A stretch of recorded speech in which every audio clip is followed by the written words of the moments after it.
Alam nyo ba ang pinakasikat na haunted house sa Amerika? Nasa New York ito, ang Amityville Horror House.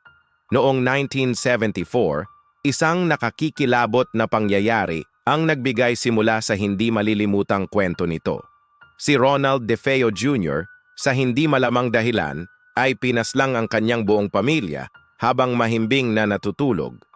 Isang taon nang lumipas, ang pamilyang Lutz ang nanirahan dito. Murang-mura ang bentahan, kaya nga lang, may kakaiba.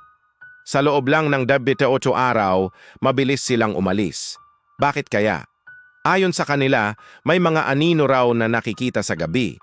May amoy na hindi maipaliwanag, may mga tunog ng pintong kusang bumubukas, at mga boses na walang pinagmulan. May nagsasabi na katang-isip lang daw ito para kumita. Pero bakit hanggang ngayon, walang sino mang pamilya ang nagtagal sa bahay na ito?